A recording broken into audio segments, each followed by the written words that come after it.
Hello friends, எல்லாரும் எப்படி இருக்கீங்க? இன்னைக்கு நம்ம வீடியோல என்ன பார்க்க போறோம் அப்படினா Capsicum fry எப்படி செய்யறதுன்னு பார்க்க போறோம். நான் இன்னைக்கு ஒரு pan வச்சிட்டு அதுல வந்து நல்லெண்ணெய் வந்து கொஞ்சம் சேர்த்துக்கிறேன். சோ சேர்த்துட்டு அது கூட வந்து கொஞ்சமா சீரகம் சேர்த்துக்கலாம். இன்கிரிடியன்ட்ஸ் எல்லாமே வந்து முன்னாடி நான் கொடுத்திருக்கேன், நோட் பண்ணிக்கோங்க. சோ கூடவே வந்து பெரிய வெங்காயம் இருக்குல, அது நீல வாட்ல கட் பண்ணி வச்சிருக்கேன். அதையும் இது கூட சேர்த்துக்கலாம். சேர்த்துட்டு இத வந்து வதக்கி விட்டுக்கலாம். ரொம்ப நேரம் வதக்கணும் அப்படின்லாம் இல்ல. சும்மா லைட்டா வந்து கண்ணாடி பதத்துக்கு வதக்கினா போதும். சோ லைட்டா நமக்கு வந்து அந்த லைட்டா ஒரு கலர் சேஞ்ச் ஆகி கண்ணாடி மாதிரி வரும் இல்லையா, அது மாதிரி வந்துச்சு அப்படினா போதுமானது. இத நல்லா வதக்கிட்டு அதுக்கு அப்புறமா பாத்தீங்கன்னா கேப்சிகம் இருக்குல, நம்ம அதை வந்து பெருசாவும் இல்லாம சின்னதாவும் இல்லாம மீடியம் சைஸ்ல குட்டியா கட் பண்ணி வச்சிருக்கேன். அதை வந்து இது கூட சேர்க்கணும். அதுக்கு முன்னாடி இந்த ரெசிபிக்கு தேவையான அளவுக்கு உப்பு சேர்த்துக்கோங்க. அப்போ வந்து உப்பு சேர்க்கும்போது வெங்காயமும் கொஞ்சம் சீக்கிரமாக வதங்கும் இல்லையா, அதுக்காகவும் தான். ஸோ இப்போ லைட்டாக வதக்கியாச்சு. இப்போ வந்து இந்த ஸ்டேஜில் வந்து நம்ம கேப்சிகம் ஆட் பண்ணிட வேண்டியதான். வெங்காயம் பாருங்கள் அப்படியே லைட்டாக கலர் சேஞ்ச் ஆகி லைட்டாக ஒரு கண்ணாடி மாதிரி இருக்குல்ல, இந்த ஸ்டேஜில் அந்த கேப்சிகமை சேர்த்துடலாம். கேப்சிகம் வந்து உங்களுக்கு விருப்பத்துக்கு ஏற்ற ஷேப்பில் நீங்கள் கட் பண்ணிக்கோங்க. சேர்த்து விட்டு இதை நல்லா வதக்கி விட்டுக்கோங்க. இதில் வந்து தண்ணிலாம் எதுவுமே சேர்க்கக்கூடாது. ஏன்னா கேப்சிகம்லேயே நிறைய தண்ணி வெளியே வரும்.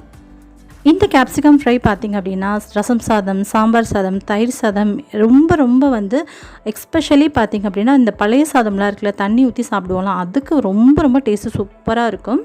ஸோ அப்போலாம் அந்த காலத்துலலாம் வந்து வெங்காயம் பச்சை மிளகாய் வதக்கி சாப்பிடுவாங்களாமா. அந்த டேஸ்ட் வந்து நமக்கு அப்படியே கிடைக்கும்.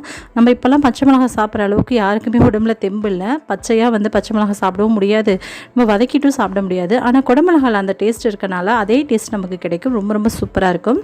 ஸோ நல்லா வதக்கியாச்சு. இப்போ இன்னும் கொஞ்சம் நேரம் வதக்கிட்டு இது கூட பார்த்தீங்க அப்படின்னா நான் என்ன சேர்த்துக்கிறேன்னா வரம் மிளகாய்த்தூள் சேர்த்துக்கிறேன். ஸோ வேறு எந்த ஃப்ளேவருமே இதில் ஆட் பண்ணக்கூடாது. கொஞ்சம் கூட மஞ்சத்தூள் ஆட் பண்ணிக்கோங்க. இதில் கரம் மசாலாவோ இல்லை வேறு எந்த மசாலா ஆட் பண்ணிங்க அப்படின்னாலும் அந்த நமக்கு அந்த பாரம்பரியமாக ஒரு டேஸ்ட் அதில் வெங்காயம் பச்சை மிளகாயில் கிடைக்கக்கூடிய அந்த டேஸ்ட்டு கிடைக்காம போயிடும். ஸோ அதனால் நீங்கள் வந்து மிளகாய்த்தூள், மஞ்சத்தூள், உப்பு இதை தவிர வேறு எதுவுமே இதில் சேர்க்க வேணாம். எக்ஸ்ட்ரா வந்து நம்ம கொஞ்சம் ஜீரகம் மட்டும் ஆட் பண்ணியிருக்கோம். ஸோ அது ஒரு நல்ல ஃப்ளேவரிஷாக இருக்கும். ஸோ அதுக்காக தான் இப்போ இதை நல்லா வதக்கி விட்டுட்டு அப்படியே வந்து லோ ஃப்ளேமில் வச்சுட்டு ஒரு 10 நிமிஷத்துக்கு பார்த்திங்க அப்படின்னா அப்படியே வந்து மூடி போட்டு மூடி வச்சிடலாம். மூடி வச்சிட்டோம் அப்படின்னா அது நல்லா வந்து லைட்டாக தண்ணி விட்டு நல்லா நல்லா சாஃப்டாக வெந்துடும். ஸோ அப்போ வந்து ரொம்ப நல்லா சுருண்டு வேகும் போது நமக்கு தொட்டு சாப்பிட்றதுக்கு ரொம்பவே சாஃப்டாக இருக்கும். பாருங்கள் சூப்பராக வெந்திருக்கு. ஒரு 10 நிமிஷம் கழித்து பார்க்குறோம். அவ்வளோதான், நம்மளோட கேப்சிகம் ஃப்ரை சூப்பராக ரெடி ஆகிடுச்சு. நிச்சயமாக இதே மாதிரி நீங்கள் ட்ரை பண்ணி பார்த்துட்டு நீங்களும் அதே மாதிரி நான் சொன்ன மாதிரி பழைய சாதத்துக்கு தொட்டு சாப்பிட்டுட்டு எப்படி இருந்துச்சுன்றதை கீழே கமெண்ட்டில் சொல்லுங்கள். உங்களுக்கு இந்த வீடியோ பிடிச்சிருந்தா லைக் பண்ணுங்கள், ஷேர் பண்ணுங்கள், மறக்காமல் நம்ம சேனலை சப்ஸ்கிரைப் பண்ணிக்கோங்க. கூடவே வர பெல் ஐகானை கிளிக் பண்ணிட்டு ஆல் அப்படின்ற ஆப்ஷனை கிளிக் பண்ணிடுங்க. உங்களை இன்னொரு வீடியோவில் மீட் பண்ணுறேன். அதுவரை பாய், தேங்க்யூ.